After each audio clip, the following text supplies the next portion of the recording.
Let's give him glory. Let's remain standing as we read the Word of God. We began a series, The Power of Obedience, and we saw in, how one man or woman's obedience can be a blessing to millions. And we saw that through the life of Mary. She had a lot of question, but I think once she said yes, God worked out all the details for her life. So from Mary we learned obedience is a tough choice, and she asked that question, how will this be? From Joseph we had learned about obedience is beyond personal comfort and discomfort, all right, it's beyond that. And sometimes our obedience can lead to very awkward and in some way embarrassing situations. But when we say yes, the Lord's going to work out all things. This morning we're going to look at two other aspects of obedience taken from the shepherds and the wise men. Let's look at what else is there about obedience. So we are talking about Luke chapter 2, verse number 8 to verse number 21. Let's read it together before we are seated. And there were shepherds living out in the fields nearby, keeping watch over their flocks at night. An angel of the Lord appeared to them, and the glory of the Lord shone around them, and they were terrified. But the angel said to them, "Do not be afraid. I bring you good news that will cause great joy to all the people. Today in the town of David, a Savior has been born to you. He is Messiah, the Lord. This will be a sign to you. You will find a baby wrapped in cloths and lying in a manger." Suddenly a great company of the heavenly host appeared with the angel, praising God and saying, "Glory to God in the highest, and on earth peace to men on whom his favor rests." When the angels had left them and gone into heaven, the shepherds said to one another, "Let's go to Bethlehem and see the things that has happened, which the Lord has told us about." So they hurried off and found Mary and Joseph and the baby who was lying in the manger. When they had seen him, they spread the word concerning him, what had been told them about this child. And all who heard it were amazed at what the shepherds said to them. But Mary treasured up all these things and pondered them in her heart. The shepherds returned, glorifying and praising God for all the things they had heard and seen, which were just as they had been told. On the 8th day, when it was time to circumcise him, he was named Jesus, the name the angel had given them before he had been conceived. Sorry, with all the decoration on the way, it's hard to read. Father, thank you for your word that you are revealing to us each day. Thank you for Christmas season. What a joy for us to celebrate your birthday, Lord. Thank you for your people who are here this morning. Thank you for all your generosity that you show to us, undeserving people, Lord. We give you praise and glory. For a few moments, let's bow our hearts in praying for the nation. We are sensing that I think something is going to happen, is happening already around us, but let's pray that God will have calm down our nation during this very challenging time, difficult time.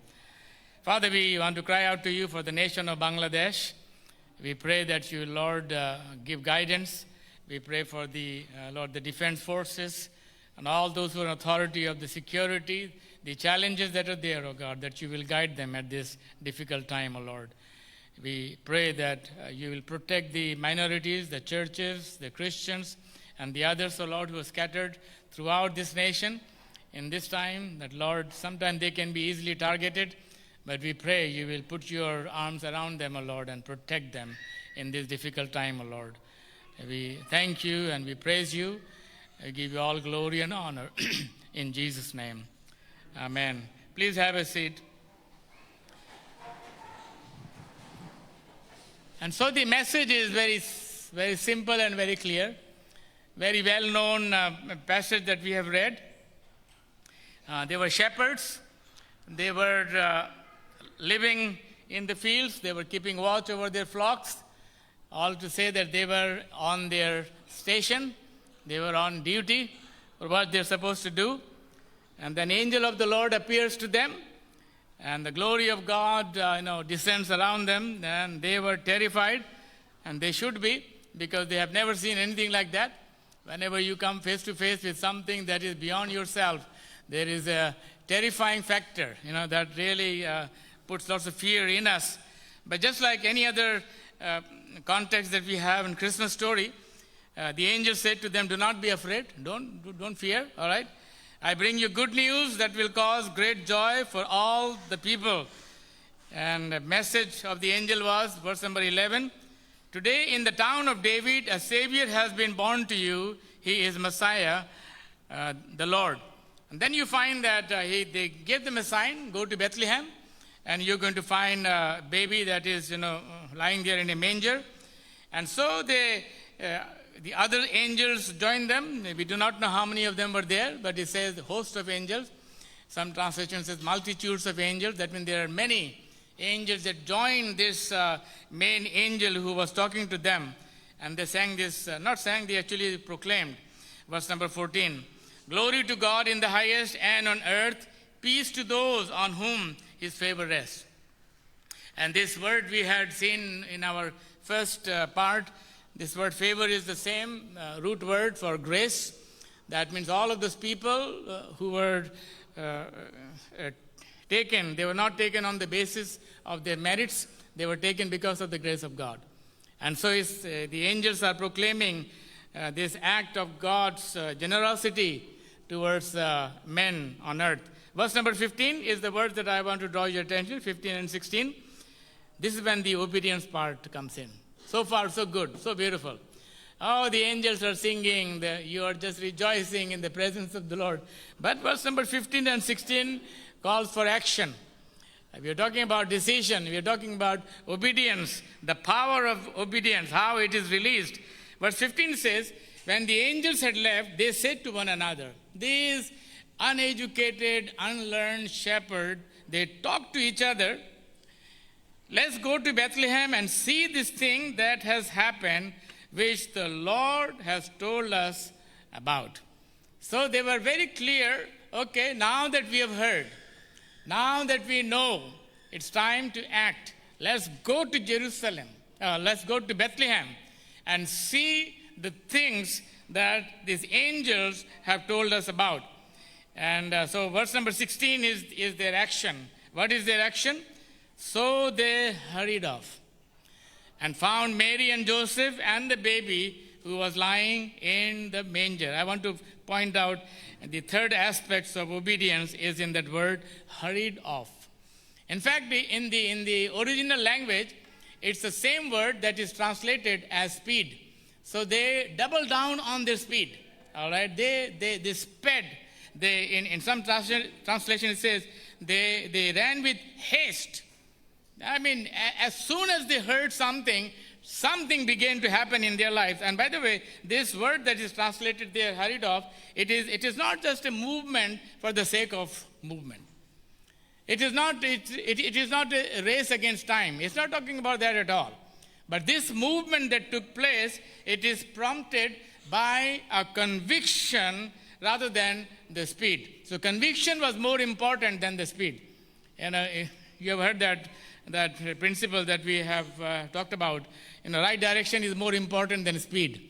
All right, speed is not the main thing. As long as you are on the right direction, is more important than the speed by which you will reach there.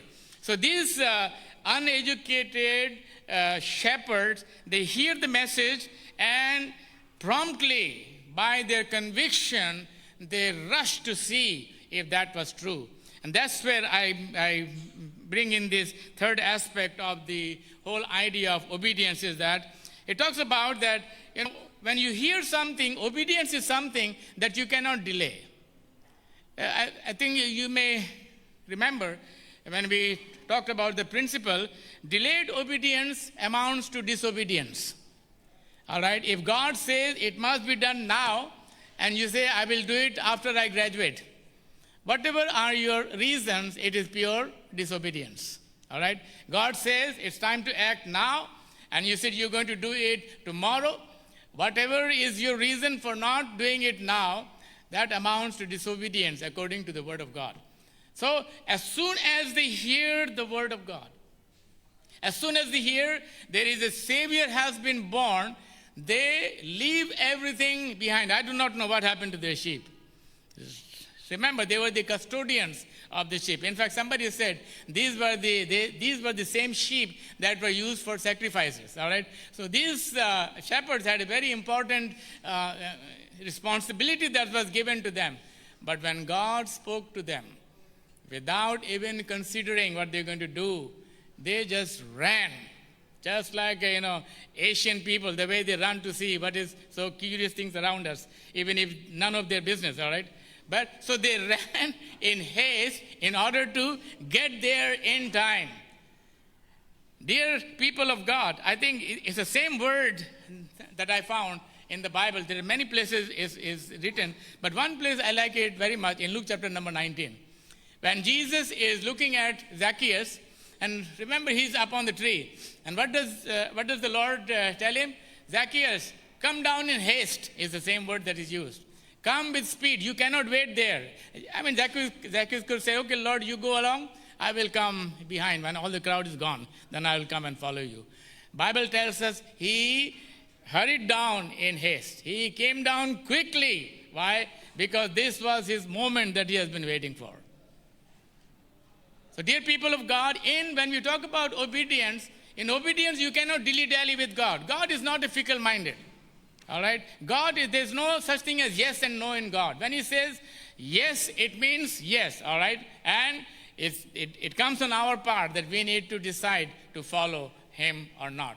So the element of obedience we're talking about, the power of obedience, it is released the moment that you choose to obey God. When he says, now I want you to do it, I will do it. How many of you, maybe some of you have waited too long for a decision that has to be made. And what happens if you delay? As soon as you begin to delay a decision, you'll find that in this delay, there are lots of things that is going to come. There's going to come in your life that is going to take you out of obeying God. And you will find many justification, there will be some rational, there will be some logic, there will be some way in order for you not to obey God. Why is it?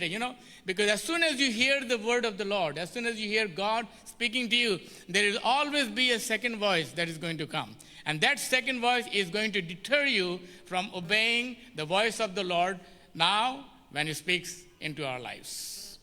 I find many people, they have waited too long. They have missed the boat, they have missed the opportunities that came their way. Why? Because they just waited for a time. When God says it's time to act now, whatever are the reasons, just like these shepherds, they just ran in haste. And you know what happened? They saw and they came back glorifying and praising God for the thing that they have seen. And everybody was so amazed at the testimony of these shepherds. So the third thing I want to leave with you this morning, first one was tough choice, second was awkward moment with Joseph, third one is that you cannot delay when God speaks. Delayed obedience is disobedience, functionally disobedience in the sight of God. There's a beautiful Bible verse, Psalm 119. How many of you know that Psalm 119 is the longest chapter in the Bible? And do you know that every verse in Psalm 119 speaks about the word of God? They may have different terms. It has commandments, it has precepts, it has your statutes. This is what it says, verse number 60. I will hasten, this is the Old Testament Hebrew equivalent of what we have seen in Greek here. I will hasten and not delay to obey your commands. I think it's a very good motto to keep in our lives, isn't it? For each one of us, if we made this as the goal of our lives, that I will hasten and I will not delay to obey your commands, and we will see the glory of God. Somebody say amen to that. There is a blessing. I told you, one man's obedience, one woman's obedience is going to be a blessing for the thousands to come. Somebody has to make the decision. When it is said, go, you need to go. All right? So when it's time to act, we act. The last one that I want to leave with you is from the story of the wise men. Wise men, Matthew chapter 2, all of us know this one. If you can go through this story a little bit, and from verse number 1 to verse number 12, it says, after Jesus was born in Bethlehem and Judea, read with me while we are at it, all right? After Jesus was born in Bethlehem and Judea, during the time of King Herod, Magi from the east came to Jerusalem and asked, where is the one who has been born King of the Jews? We saw his star when it rose and have come to worship him. When King Herod heard this, he was disturbed, and all Jerusalem with him. When he had called together all the people's chief priests and teachers of the law, he asked them where the Messiah was to be born. In Bethlehem and Judea, they replied, for this is what the prophet has written. But you, Bethlehem, in the land of Judah, and by no means least among the rulers of Judah, for out of you will come a ruler who will shepherd my people Israel. Verse number 7. Then Herod called the Magi secretly and found out from them the exact time the star had appeared. He sent them to Bethlehem and said, go and search carefully for the child. As soon as you find him, report to me, so that I too may go and worship him. After they had heard the king, they went on their way, and the star they had seen when it rose went ahead of them until it stopped over the place where the child was. When they saw the star, they were overjoyed. On coming to the house, they saw the child with his mother Mary, and they bowed down and worshipped him. Then they opened their treasure and presented him with gifts of gold, frankincense, and myrrh. And having warned in a dream not to go back to Herod, they returned to the country by another route. Now, in contrast, wise men were just the absolutely opposite to the shepherds. These were learned people. Their job was not just, tending the sheep. Their job was to study the star. So they were stargazers, all right, trying to find out the different movement, different formation of star. Their years of study has been on this one. So these were not uneducated people. These were highly educated and qualified people. They see the star which was pointing to Jesus. They travel and they come to Jerusalem, because if the king is to be born, he has to be born in a palace. It has to be Jerusalem, not Bethlehem. When they come there, verse number 3, King Herod heard this one and he was very disturbed. All right? And all Jerusalem was with him. Why was he disturbed? Because that time he was installed as the king of the Jews. So when they come and ask him, where is the king of Jews? Immediately some bell rang in his mind. Who is the king of the Jews? I am the king of the Jews. What do you mean by another king is born? He was very disturbed. And when the king is disturbed, everybody is disturbed with him. Be careful of the leader. When the leader panics, everybody panics with him, all right? If the leader is fearful, everybody is fearful with him. The whole Jerusalem was disturbed. Why? Because they knew Herod was a very ruthless king. He could go to extent and do whatever needs to be done in order to stamp out that king. And we know what exactly he did. But come to verse number 7. So Herod calls them secretly and he tells them, okay, you go and find out this child, search carefully, and as soon as you find him, report to me that I too may go and worship him. So the wise men followed the star. I mean, they listen to the king, but they go on the way to Bethlehem. Now, there is some debate about how many months did they travel, what was the distance, how long it took them to come. There is no exact figure. You can almost just make out, because the first time that this is mentioned is in the Old Testament, how they traveled from their captivity from where these wise men had come, Babylon, to Jerusalem. 4 months. It could be between 4 months to 2 years. The journey took them to come to Jerusalem and then to Bethlehem. How many miles? Somebody said from 500 to 1,000 miles.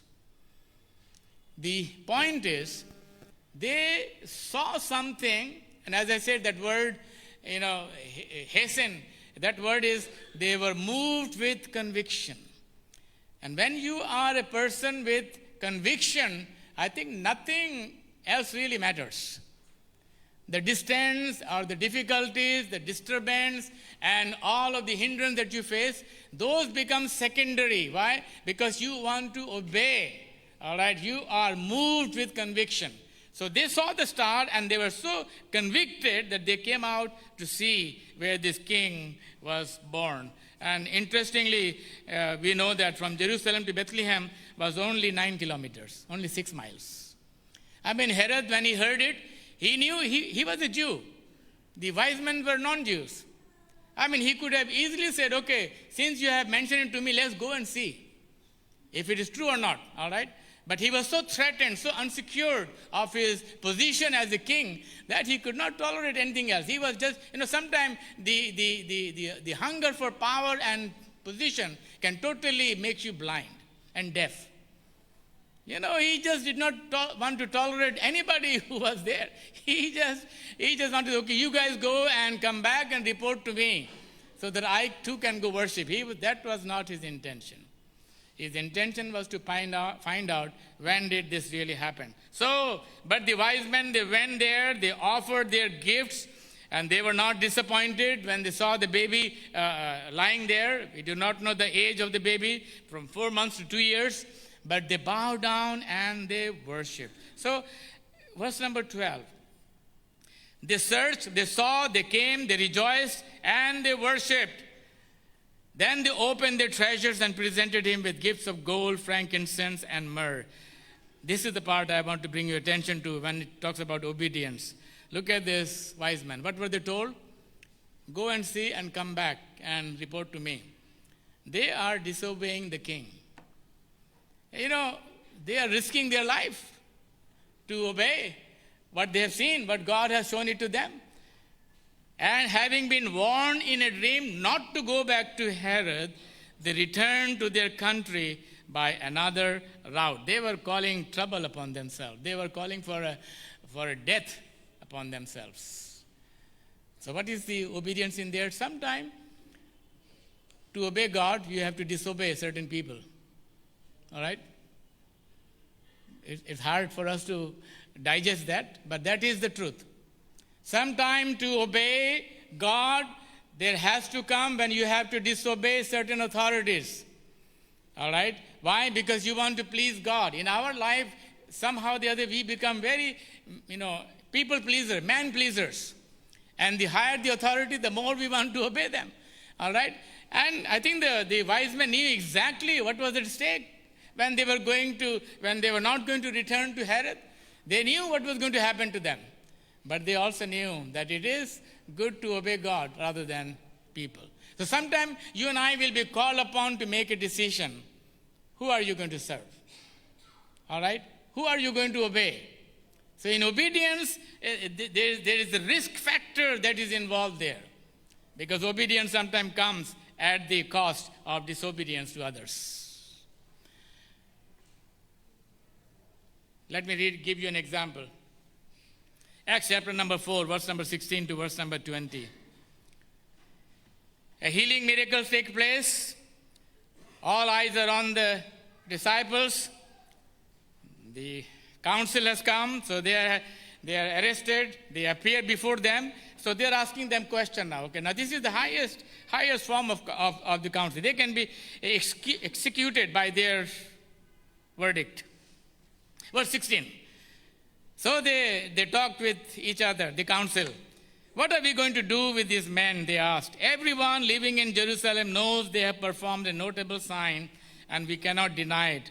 Look verse 17. But to stop this from spreading any further among the people, we must warn them to speak no longer to anyone in this name. So they called them together. Verse number 18. Then they called them in again and commanded them. Listen, they're not making any advice to them. Please don't talk about Jesus. No. They are commanding them. All right? They commanded them and they told them not to speak or teach at all in the name of Jesus. Look at Peter's decision, obedience. Peter and John replied, which is right in God's eyes, to listen to you or to listen to him? All right, so that for them that was absolutely clear. You decide. Whom shall we obey? To listen to you or to listen to God? You be the judges. Look at verse 20. As for us, we cannot help speaking about what we have seen and heard. And I like that, what they said there, listen to you or listen to him. Now that is the choice when it comes to obedience. Who are we going to listen to? In choice decision making, you have to take sides. All right, so whose side are you on? So they called in the disciple, don't speak. Then they say, okay, you decide. Who are we going to listen? Should we listen to you or should we listen to God? But I think for them, this great question, they already had the answer to that one, that we will obey God rather than men. I think in obedience, this is another factor that comes very strongly to me. The more you see in the last day events, the more you see in the countries, in a geopolitical situation, and you can be sure that there will come a time when you will be made to stand and say, now you take your stand. All right? Who are you going to obey? Because sometime there has to be some kind of disobedience in order for us to obey what God has for our lives. Regardless of the stakes are very high, the risk is very high, all right? You could be imprisoned, you could be killed.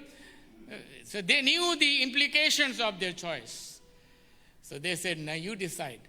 They put that question back on them. You decide, who shall we listen to you or should we listen to God? For what we have seen and what we have heard, we cannot stop talking about it. Why? Because of what it has done in our life. So this morning, as I close, what are your reasons for not obeying? What are your reasons for delaying what God has been telling you?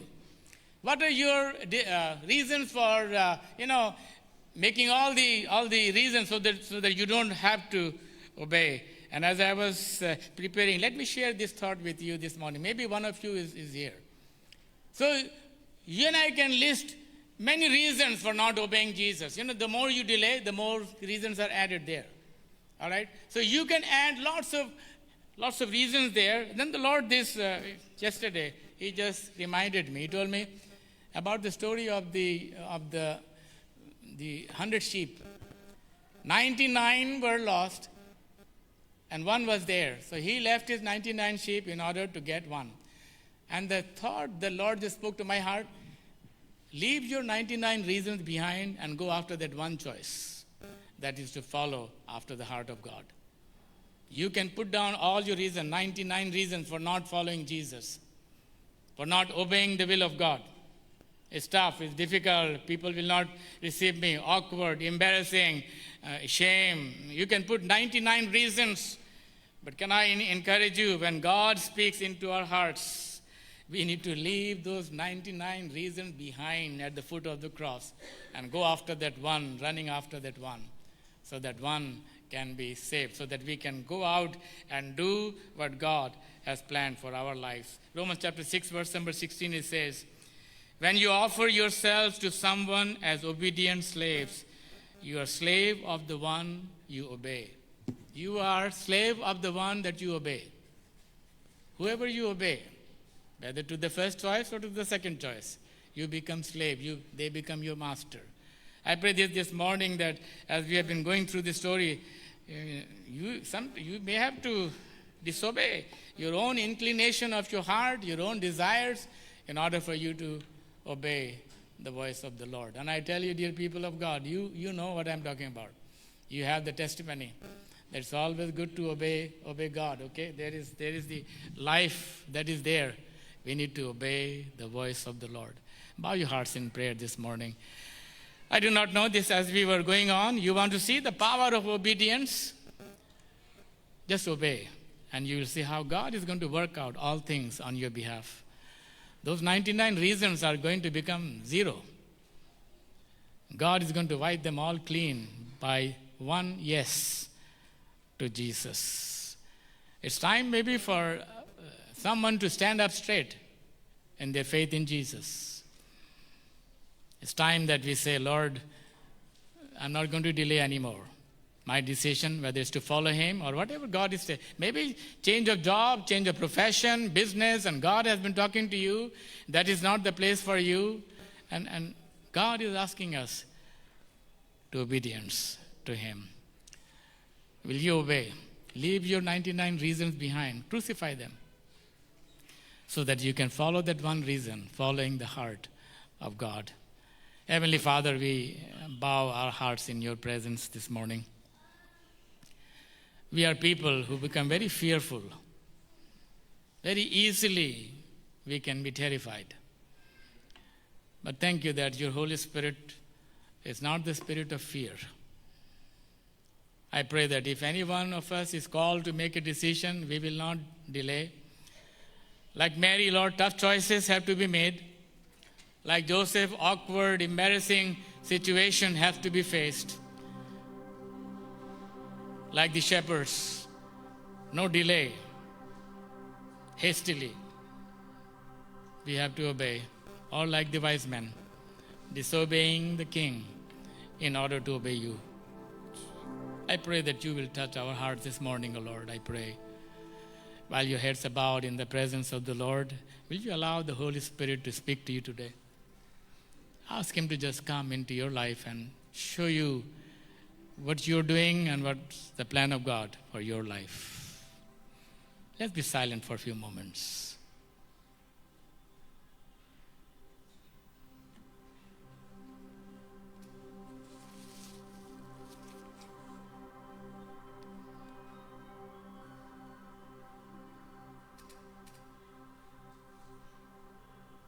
There is a struggle going on, just like Mary's head, the battle of the mind.